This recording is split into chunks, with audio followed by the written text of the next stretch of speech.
When I focused on becoming a better man, the right one came to me. One of the questions that we need to ask as a man would be, imagine we have a daughter. Would you allow your daughter to marry a man like you? Why do I feel like I'm not enough to her? I have given everything. This is how I showed love to her, but she didn't understand it. When I attended a dating class from my church, there is one point of view that was aha moment to me. I was like, it all makes sense now. It's my hot take. There could be no your truth and my truth. There is only one truth. What does it take to build a relationship rooted in authenticity rather than expectation? How do values, communication, and alignment shape a marriage that actually lasts? In this episode, I'm joined by Doni Pranama. We explore cultural pressures around marriage, the importance of communication and understanding different love languages, and why personal growth remains essential within partnership. Doni also shares how his Christian faith has been a significant influence in how he approaches life, relationships, and marriage, viewing it as a sacred partnership where conflict becomes an opportunity for deeper understanding. If you took value from this one, support the mission. Please kindly subscribe and leave a review. It helps the show grow, and that means that we can reach more men who are ready to take that next step. Thank you so much. I'm Harrison, and this is the Growth Voyage Podcast. Enjoy.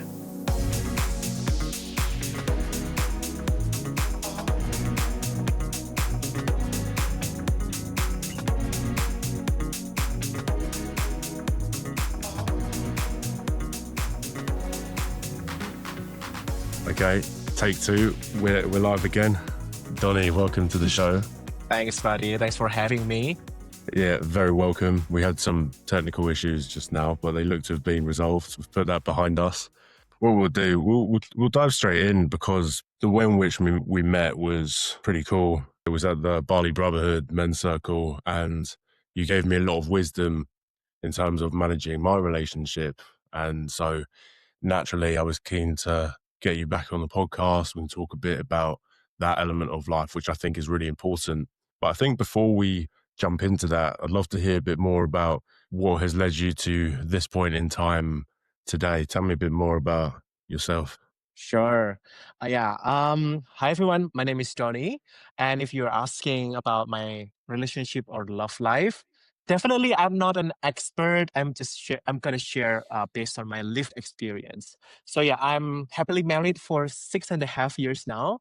I met my wife, Tiffany, um, back in 2014, actually, like met and like I was attracted to her that time.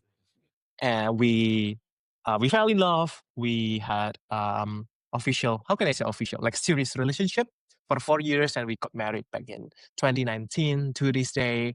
Just a bit of spoiler that I think no one would be able to graduate from marriage. I mean, because each of us, like we would learn something, it would evolve, and like the way we express love, we understand love would also evolve from time to time. And yeah, that's it. Yeah. Was marriage expected in your culture, do you think? Because I say that because I know in the UK, for example, there might be a bit of an expectation perhaps traditionally, but then you're starting to see people break out from that now. I know many people perhaps going down different routes as opposed to the traditional route. So was that always something that was expected of you in your culture? And is there always an emphasis on marriage and a strong foundation? Because I do feel as though, especially in the UK, what we're observing, there's a lack of commitment, I think, generally on a scale, and men are finding it very difficult to find stable relationships. It seems like there's so many options these days.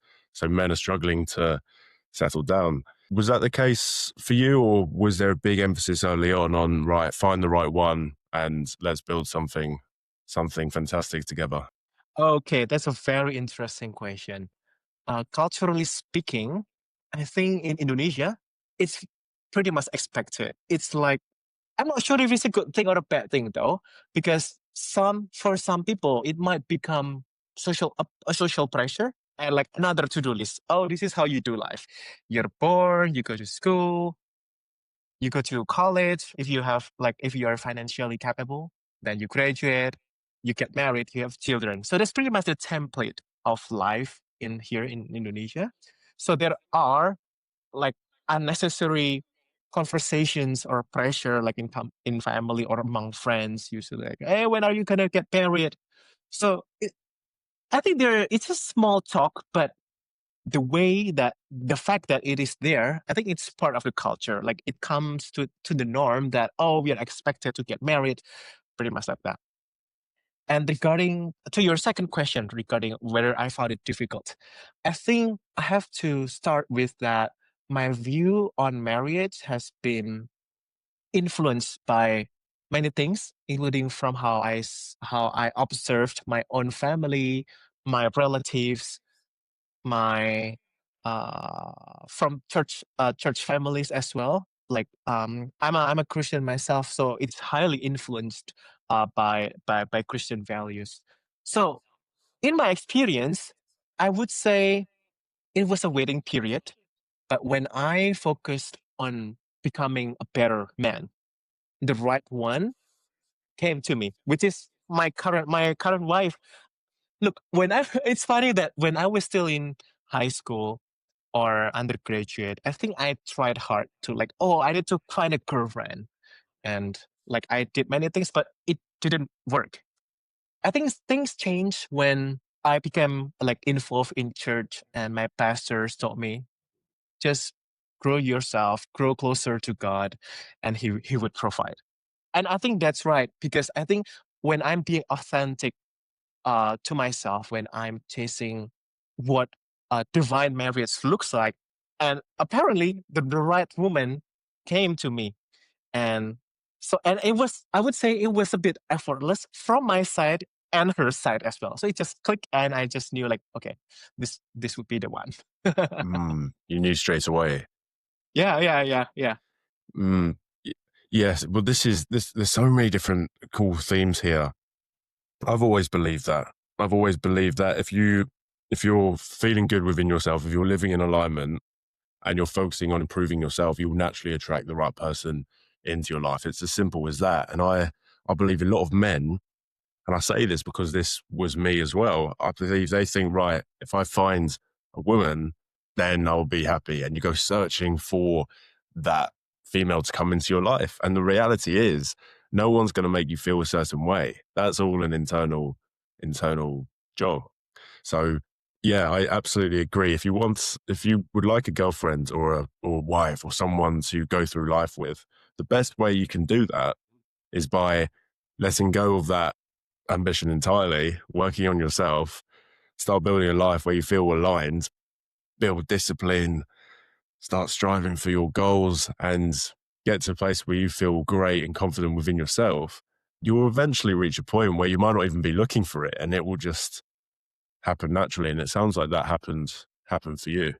Yes, actually, I have an interesting story. Like my wife once told me, just out of the blue, suddenly she said like this, Donnie, thank you for being you. Thank you for not changing. She said like that afterwards. And I was like, what do you mean? And she shared interesting story about her previous relationships. Like I think she had 5 or 6 exes. And she told me that I was the only one who stayed the same throughout the years. And like I didn't change myself just to get her. Because I think uh, what what what she shared was that when she dated that time, like all of like her exes became someone else. I think to me, those like exes were trying to be somebody else, but when they got Tiffany, then they put off their mask, and my then Tiffany was like, "Why are you changing?" Pretty much like that. In my case, because I was focused on like developing myself, working on myself, and my relationship with God, and apparently it stays the same. And she was, I mean, I'm glad that she pointed that out, and it's important to me to just be myself. And like what I said, the right woman will come to you. You've mentioned something there which is super important, which is this mask that we that we put on. And again, it sounds so obvious now, but I think in the moment you don't realize that you're putting on a mask sometimes. And I think that's because you don't actually know who you are, because you might have been following the crowd for the whole of your existence, I think. Yeah, And yeah, I, yeah. I think a lot of the time when we don't feel confident to just be ourselves and be authentic, that mask will attract the same energy a lot of the time, or there'll be a misalignment there. So suddenly you're putting up this mask, someone thinks you're a certain person. And as you're alluding to, 3 months down the line, 6 months down the line, hey, maybe even a year, it might take a year before people see quote unquote the real you, right? So it's such an important point to just be as expressive and authentic as you possibly can be early on. I believe in the first date, you should be as expressive as you possibly can be, and that will be a natural filtering process. So you will know instantly, and they will know instantly whether this is the right connection. I see this a lot in modern dating culture. I think there's a lot of walls up and people trying to play the game. And I've always thought Mm. the mentality on a date shouldn't be, does this person like me? It should be, is this person right for me? Correct. And I would like to add one important point here. That just because I'm like encouraging everyone to be like authentic doesn't mean that you can self-justify with like probably our laziness or not willing to improve ourselves. That's important one. I think one of the questions that we need to ask as a man would be: imagine we have a daughter.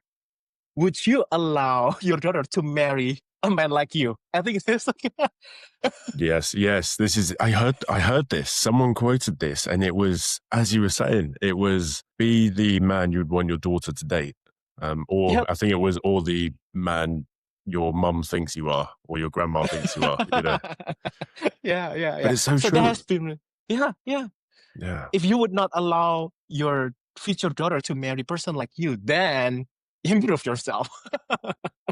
Yeah. Well, it's such a great point. And I think really, when you talk about authenticity, I think it ties in with alignment as well. You know, and how do you live a life of alignment? I think it's by showing up as your best self. And that includes being the best man you can be. And I think the most important thing is having that conversation with yourself and being willing to be responsible for your mistakes, or when you have maybe projected, or when you haven't been in alignment. I think that's a really important point that you've mentioned there, and it all comes from responsibility. I think like you're responsible for pretty much everything in terms of your reactions, how you show up, what you let into your Mm, life, what you don't let into your life. It all comes down to that, I believe. true. And I would like to add here, Harrison, that it also includes our responsibility on taking what values or belief that we would like to integrate in how we see love and marriage. To me, for example, I see that marriage is sacred. So I treat it in a way that it's not discounted. I mean, like easily given up. And like I need to take care of it really well.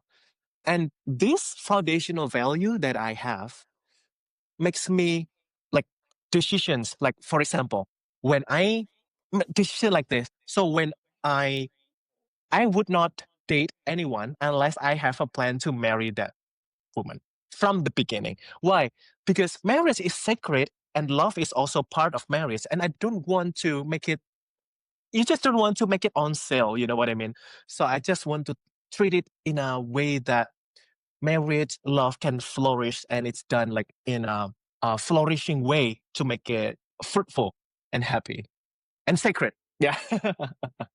Yes, it does beg the question, why would you date if you're not going to take it seriously in the long term? That just seems like an incredibly big waste of time. And I'm talking about it because that used to be me, right? It was just dating aimlessly, no real plan, no real intention, no real alignment of values.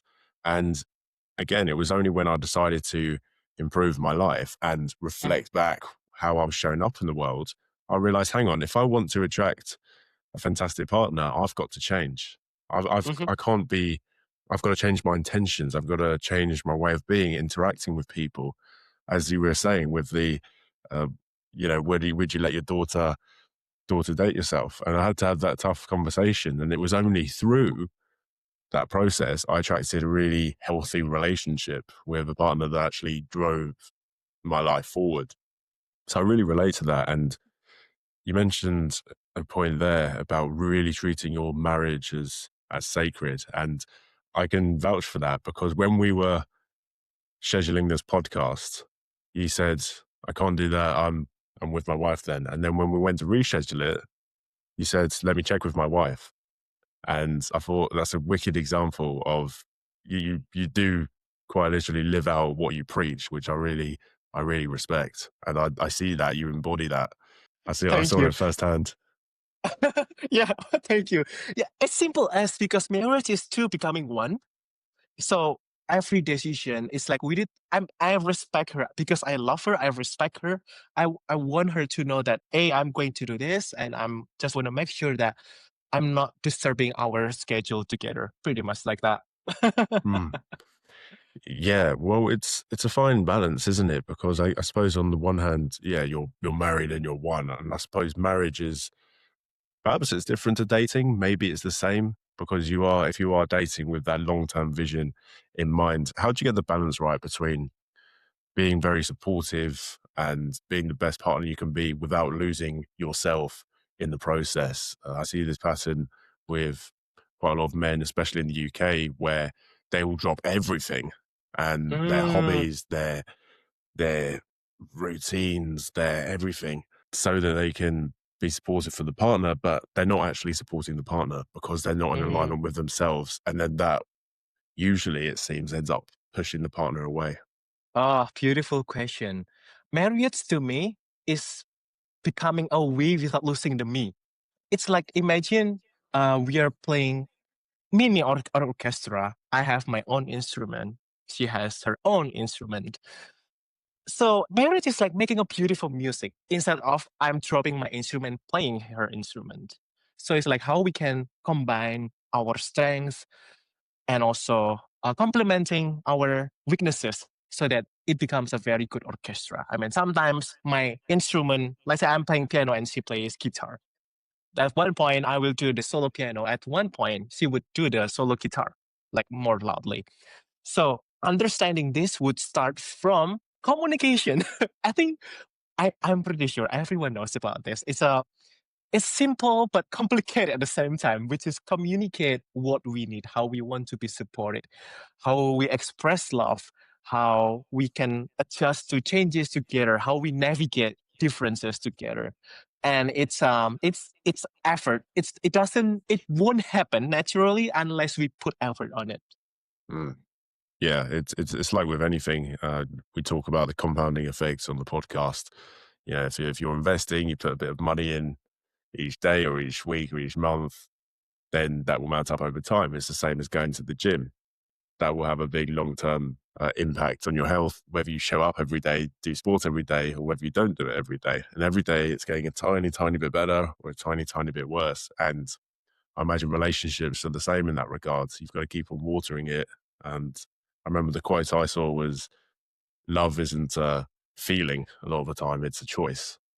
And I True. think that really resonated with what you said just there.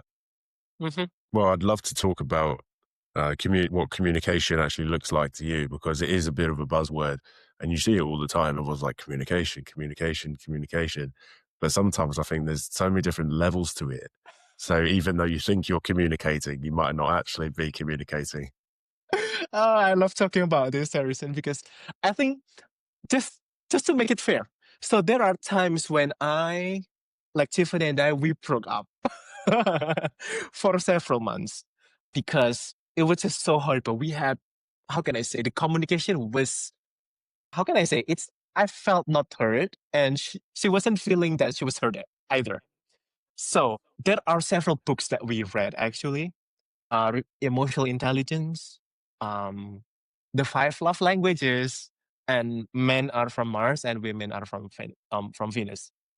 I think one of the best learning that I've learned is understanding that the way how men and women communicate differently, that helps me a lot.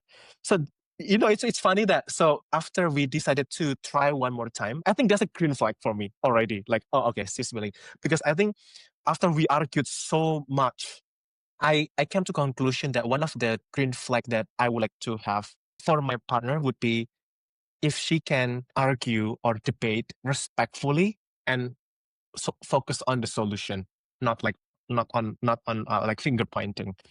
So yeah, reading books actually help us in understanding each other better because sometimes when let's say you're my girlfriend.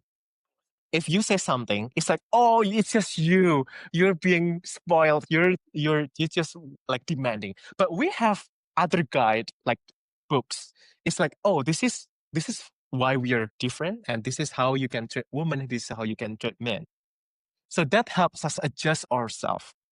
And also, one of the another learning points would be the way I express love can be perceived differently by her. So that's something that was eye opening because my love language is acts of service. So I would book movie tickets for her. I would buy snacks. I would arrange the transportation. Like I would pick her up. And then we argued back then because I was on my phone while her love language was quality time. So at that time, I was feeling super drained because, like, why do I feel like I'm not enough to her? I have given everything. This is how I showed love to her, but she didn't understand it until until we read that book together. So now I'm adjusting. I I try to understand like how. So I ask her questions like how can I convey message to you that I really love you in a way that you understand. And of course, there are like some points that I finally adjusted to it, including like when in a deep talk to her with her, do not put any phone, just like full focus, being present, and also remembering her in every tiny details of my life, including, for example, when I'm hanging out with my friends, just check on her. Hey, have you had lunch? Have you had dinner? Do you want anything when I go back later? So that small act is like conveys more than 100 roses to her. Mm, that's such a wicked point. I think men, we tend to overcomplicate things. You know, we we think that I we think we need to. assume too much as well. Mm. And you mentioned a great point there with the acts of service, because I found this a challenge because I was showing love in my way of showing love, but then if that's not their love language, and then this is where the accountability piece comes in, because they're not receiving love the way they want to, and you're giving love. So when suddenly something comes up in conversation, you have two choices.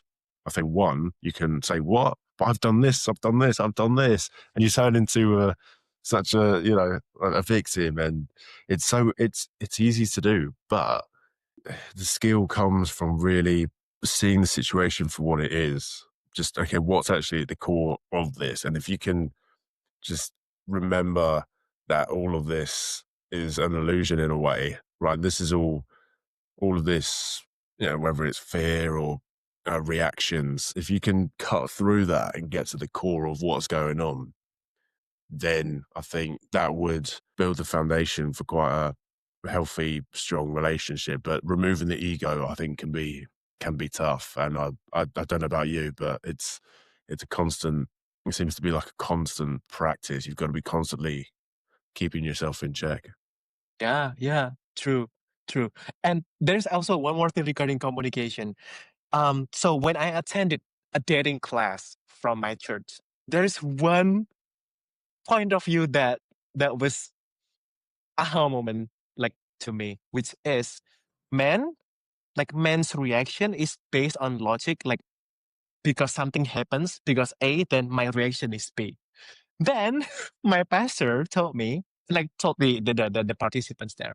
Women, however, their reaction is based on their hormones. I was like, it all makes sense now. Why, like Tiffany, as she was my girlfriend back then, why she reacted in a way that I could not understand, because it just didn't register to my brain for the cause and effect, because like their reaction is purely managed by hormones, and that was actually one of the moment that I tried to be more loving, especially when she was like dealing with her period cycle.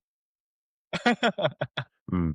Well, I think, again, it comes back to cutting through the noise a bit, what's actually going on, what human needs is there. And again, sometimes you don't need to take things personally, just kind of see what's going on. And yeah, it's funny. The word I presumed you were going to go for was that, like, it's intuition versus logic sometimes. So men, I think we like to apply logic to everything. We want a rational we just want an answer Yeah. to our questions. Whereas I feel as though women tend to be more like intuitive and they can sense energy really well.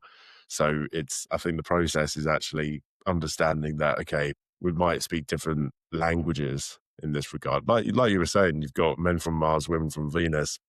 How do we meet in the middle? And I think at the root of all of this is, and I believe this is the most important thing in a relationship, are you both willing to work on yourselves and the relationship? And without that, I don't see how a relationship would last. If you're both committed to growing individually and improving your relationship communication skills, whatever it may be, then that for me seems like a very solid foundation. And when you aren't on the same page in that regard, I would say, well, are you able to have a strong relationship? I don't know. I wouldn't think so. That's just my view. I'm keen to hear about the Christianity aspect for you. We're seeing a lot of men now actually transition, and actually a lot of new age spirituality, a lot of people transitioning to Christianity. And you mentioned something there about, yeah, get closer to God and then everything else will work itself out. And it's something I can really relate to, because coincidentally, as I've gotten closer to God, my life has improved and it's everything's a lot clearer. So I'd love to hear about that process for you. It's fascinating. Yeah. So I would like to give this credit to my church that where I go to in the past 15 years, that has been like mentoring me to grow spiritually and even professionally as well. There has been values that I hold on to, that is shared with Tiffany as well. So weird. I mean, I think the role of church families, they have been making our foundation really strong, including this one, including like values like this. So if you are not feeling full by yourself, do not expect your partner to fill you, because then that your significant other will become empty and it will become like cycle.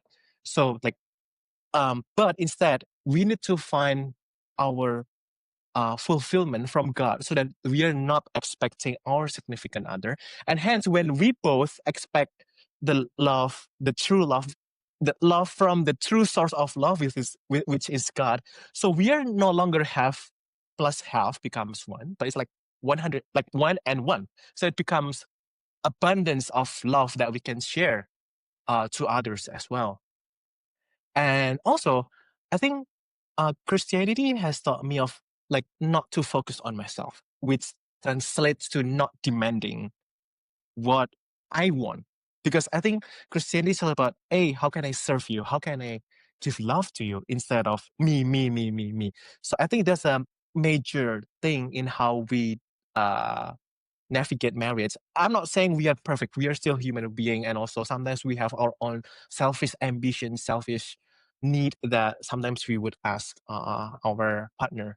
But like we're striving to be more like how we can empower each other better, how we can support each other better, and that's crucial to me, including the view that like do not date anyone else unless you want to marry that person is ingrained actually since that moment at church, that it's true that why should we add more broken hearts if we are not serious in the relationship, right? So Mm. unnecessary. I mean, that's a very that's foundational, right? The foundational value that I think we need to be aware of. Like if you truly love someone, uh, give in the process to understand, and also when we are dating, open our eyes widely so that we know. I mean, no one is perfect, including myself, to know whether. And so I love this analogy. So I think every one of us has a monster inside of us that will reveal itself as time goes by. So during dating, we should open our eyes to see the monster and whether we are able to walk with the monster throughout our life or not. Is Can this we the endure that monster? is this the monster in the other person or in ourselves or both? I would say both ways. I mean, Mm, can she handle mine, and I can see. I handle hers? So I open our see. eyes. But when we got married, we should just close it. It's like no. I would say it's like a real commitment, man of a word that all right. I believe I can handle this, and let's make things life beautiful. Beautiful. I will tame your monster in a not in a literal way, definitely. But at the same time, I will improve myself so that I can like handle your monster inside you. Like, yeah, that's human. Mm. You know what? That's a wicked point. That's a really cool point. We've all got that shadow side to ourselves, and we've all got that. Yeah, there is that moment, and as you were saying, we're always going to be striving to do better. But sometimes you just can't control it. You might be having one of those moments where everything in life is falling apart, and someone catches you at the wrong moment, and you're not yourself. And a big part of the process in finding a person, perhaps it should Yeah. be seeing them at their worst as soon as possible, because then it's like, okay, is that something I'm prepared to go on the journey with? I think that's a fantastic point, because we Yeah. only, and you see this in, I presume in modern dating now, where people are very quick to give up on someone or a relationship or potential relationship because they might have seen like quote unquote red flags, for example, or they notice something and then, okay, there's another shiny new toy over there, I'm going to go there. And I think that it seems to be quite ingrained in the West. I think, well, if you're looking for something substantial, like just give it a go. Give it, if you believe that, you know what, there could be something really lovely here, let's just give it a go. Maybe let's give it like maybe 6 months, for example. Yeah, just to see how it goes. But then I guess there's also messing that with, okay, how do you know when it's time to, okay, this isn't a fit, this isn't compatible. This is a great conversation, because how do you know, okay, is this person compatible with me? Or am I just doubting it because I'm trying to self-sabotage? Or Mm, mm. maybe I've got patterns that I'm pushing this person away, whereas I really would like to get to know this person deeper. It's a fascinating conversation. Yeah. And during dating, to your point, so has been evolved. Like it evolved on my view as well. Like I thought that dating is just for fun, like doing something together, yada yada. But then I understood that dating is for evaluating. So it should be more serious than just having fun.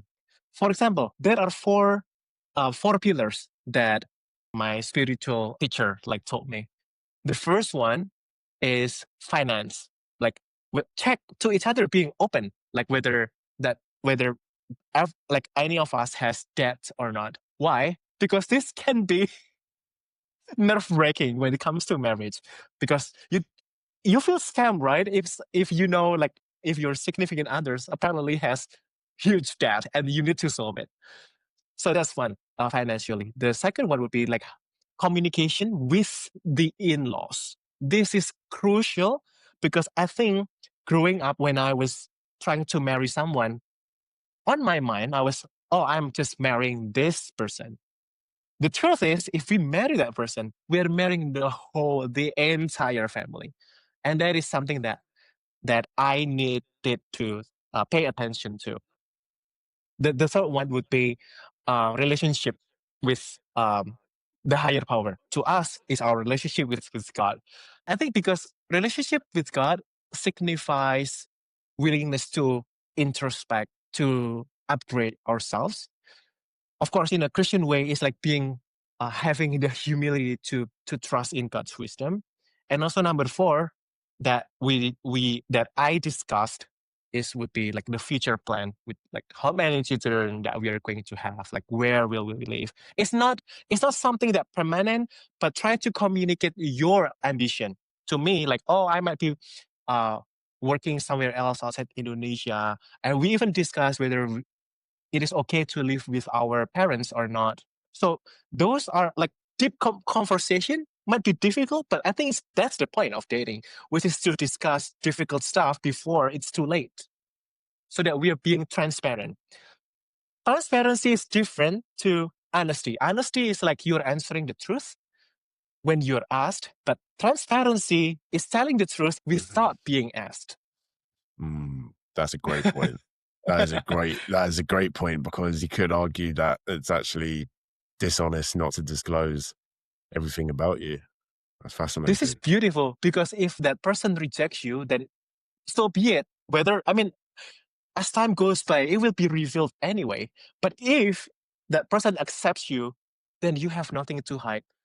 You will be happier because you don't need to put mask, you don't need to hide anything, and you don't need to lie. It's very healing as well.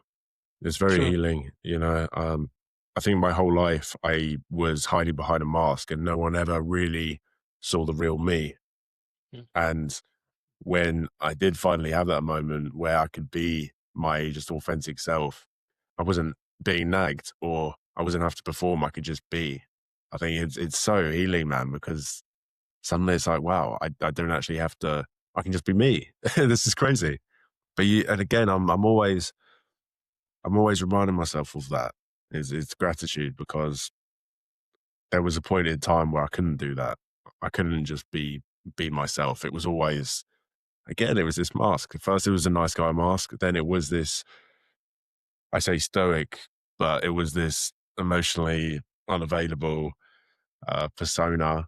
And yeah, I think you have to almost go through that to then realize, okay, hang on, there must be more to this. There must be more. But when you haven't experienced that, you don't realize it's a possibility. Like, it is a realistic possibility for you to just be yourself without having to hide anything. And it's incredibly, incredibly freeing. Yeah.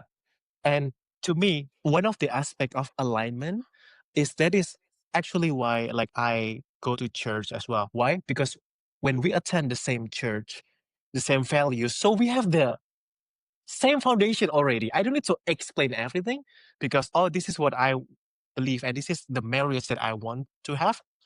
And she had it as well, because we went to the same church and with the same spiritual teacher. Let's put it that way. So it makes our foundation better. So I think the role of church in our lives has been incredibly significant. And so when people say, "Oh, church is about being a good person," it's beyond that. Actually, it's restoring. It's restoring what's probably broken. So like church is not a museum for good people. It's a hospital for the sick, and we are there to be healed together. Well, you mentioned a good point there, which is that a lot of our problems or challenges, they probably stem from not being in touch with our spiritual selves. And we're all spiritual beings. There's no like, oh, this person's spiritual, this person's not. We're all, whether you like it or not, we're all spiritual beings. And I think when we are disconnected from that spirituality, I think that's where we can run into problems.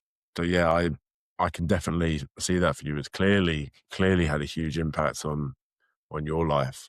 How did you get in touch with that side? Was it always a tradition in your family? And how did you reconnect with that spiritual side? Yeah, I grew up as a Christian. Since I was born, like my mom would take me to Sunday school. But I mean, of course, there are times when I tested my faith, because because there was a point when I would like to be critical. I mean, critical in a good way. Like I want to believe something that I decided to, not something that is inherited. So to me, like understanding, how can I say? I think based on my observation would be, I think I've seen the pattern that happy marriages are the fruit of those who are connected to God. So, so it's like I'm identifying the fruit of happy marriage, and usually it stems from their relationship with the higher power. So that came to my own conclusion that, oh, I think that's right. Because first of all, marriage has the attribute of God, which is the creator. Like to create, I mean, marriage is all about procreation as well, right? So I think it has godly attribute in marriage. So why don't I reconnect to the source of love itself, which is God? So that's one of the main factor in my journey as well. And I've seen how the church has been putting much effort in equipping the congregations to build happy, lasting, impactful, fruitful, flourishing marriage. So I think that also, like, I feel connected to godly wisdom about marriage. When I go to church, that equips me, and I think so far it has been like it's proven in our marriage as well. Because of that reason, so we put our foundation, like with the same view that marriage is sacred. We invite God or divine power, whatever the listeners think about it, as part of is as a foundation of our marriage. Mm. And also, I think because like during the wedding vow, it's so sacred that when I do something, it's not I'm hurting her. It's like I'm also being accountable to the divine power. Mm. Yeah, and I also imagine it takes the pressure off yourselves too, because when the foundation is God, then it comes back to that. It's no longer you do this, I do this. It's no, like it comes back to these values. So when you have those values in place, we've agreed to this. This is our way of being. Are we acting in alignment with that? And now it's no longer about the person. It's about, no, like these are your values. And yeah, I think being connected to that higher power, it seems in your life, and it's happened in mine as well, where every element of your life, it just flows a lot more nicely. You have that like inner trust, a peace, perhaps, that you know everything will work out even when times do get challenging. Have you found that for yourself? It's always kept you in your center. So, like God has become our compass since day one. From the perspective of knowledge, I think if we don't have one source of truth, so this is something that is like it's my hot take. There could be no your truth and my truth. There is only one truth. I think that's what caused division, because when people believe there are truths on their own, so then what's truth by definition, right? Question mark. But when we agree to one truth that we have, that we make that as a compass, we know who is not walking in the same direction. And we use that to realign both sides. Hey, let's go to the direction of the compass that we have. Mm.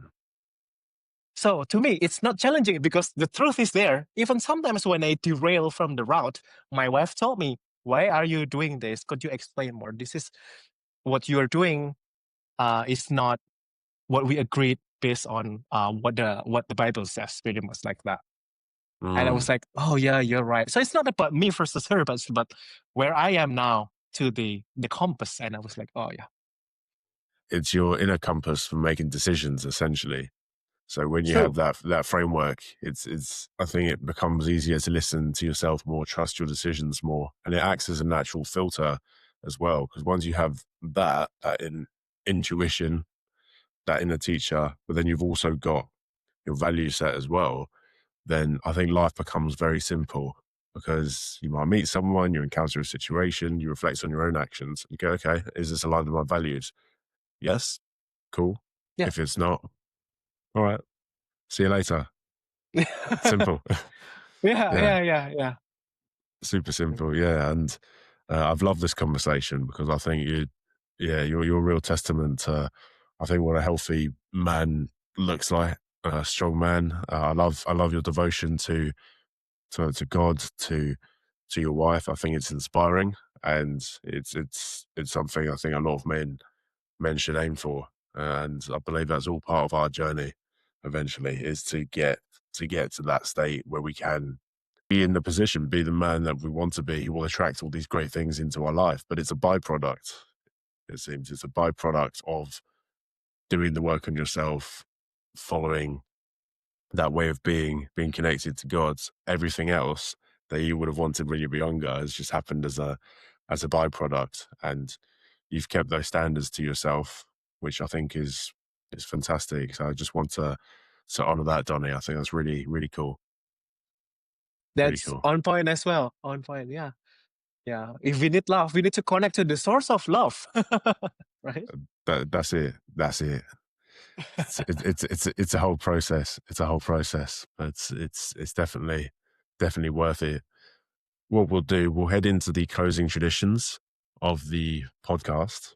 The first two questions are asked by myself every week, and the third question is asked by a member of the Growth Voyage community, one of our listeners. So if you are listening, feel free to send us a question. It can be any question you like, and we'll feature it in one of the upcoming episodes. The first question is a song recommendation. Song recommendation Yeah, do you have a favorite song you'd like to share? regarding love or in general? It can be in general, but if you're feeling cool to talk about love, then be my guest. Oh, what come to my mind is like Indonesian music. So I'm trying to find that is like more international. I think would be Goodness of God. There has been something that we listen to. Um, Fantastic. Goodness of God, yeah. Brilliant. Yeah, I'll definitely give that a listen. It's interesting though, isn't it? Because in Indonesia, I guess Bali is different from the rest of Indonesia, and religion's such a big staple there. I remember someone telling me you have on your ID cards, you have your religion on there. Yeah, it's a bit too much actually. Yeah, Yeah, you're right. It's an interesting conversation, isn't it? Because I see the arguments why people are against religion and division, and everyone's got their own way of seeing the world. But it's interesting because Christianity, it's not that common there, is it? Because you've got Hinduism and Islam in Indonesia recently. Yes, correct. Yeah. So the majority is Islam, like 87%, and Christianity is around 10%. Wow. Okay. Is it Buddhism? Is there as well, like a Oh yeah, minority? yeah. We have Buddhism, yeah, Hinduism. Yeah. Wow. Yeah. And I guess everyone's got their own belief system based off of their family dynamic, and it works quite well there, I presume. So I think it's part of our national ideology. Number one is believe in one supreme God, pretty much like that. So from that national ideology, I think the administration also trying to impose that value, even though like in practice, I mean it's up to the individuals. But even like administratively speaking, sometimes it's like nerve-wracking, especially in Indonesia. It's like, why do you need to know my belief? Yeah. To me, it was normal until I know that it's a very sensitive topic. Yeah, it's funny, isn't it? I think for a lot of people, it's quite a private thing. But then again, I suppose it kind of makes sense in a way because, again, it's like a filter for your values. It's not to say you can't get on with somebody else in a different religion or different way of being. But then, yeah, if you're going to marry someone, for example, then as you're alluding to, I think you've got to believe in the same higher power or have the same belief in the world. That's just my view. I'm sure there's people who have made it work otherwise somehow. But yeah, that's always made sense for me. And I guess it just comes back to values again, same religion and then same values. So I guess it kind of makes sense. But then I imagine in that dynamic where it's on your ID card and then you're told when you're a kid, okay, this is the one truth, it might lead you to a bit of self-discovery later on. Okay, why do I believe this? And okay, there's other stuff out there. And it was interesting hearing about your journey, starting off Christian, and then I think you can get detached from it quite a bit. I think it was like, I know when we were younger, it was like the cool thing to do in your teens, to be an atheist or to be maybe agnostic. And then I think there comes another point where you kind of start coming back to it and exploring it more because you're like, actually, no, I think there is a curiosity there in a lot of people. Don't get me wrong, I'm sure some people are quite stuck in their ways or very closed off or closed-minded. But then I'm seeing it a lot. I think a lot of people are getting curious, and there's examples like yourself who've come back to it, and then it's really improved their life. So it's fascinating. Yeah. I also noticed one thing here, Harrison, is that like Christianity in Western world that I noticed, it has been like historically speaking, I mean, there are times when Christianity was used as a weapon. So I think it made sense when people like left because like probably like like any values when it becomes weapon, it's like it's corrupted and no longer serve the real purpose.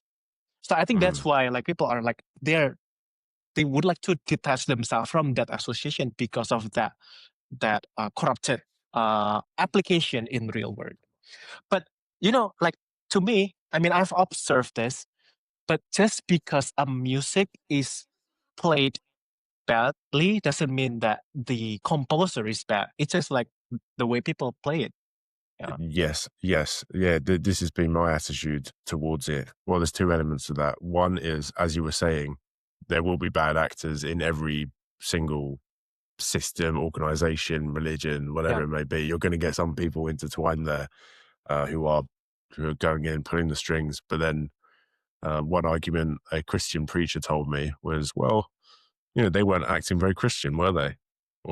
And I thought, okay, that's a good point. And then I think another one is, yeah, you can be quite shut off from religion because of all the deaths and carnage it's caused from wars. But then Yeah. do you have to follow that version of that religion, of Christianity? Or can you maybe take elements of this religion and maybe you've got a bit of spiritual curiosity, maybe you follow that, and then maybe you like this part of this religion, but then, that stuff I don't quite resonate with. You might not even resonate with parts of the Bible, but hey, you know what? I love the message here. And, I think you can make it whatever it is. I think whatever feels right within you, whatever sits right there. So I think having that approach of, it's not one size fits all, see what works for you, experiment a bit, try stuff out, see what resonates with you. Like you were saying, there's always going to be bad actors.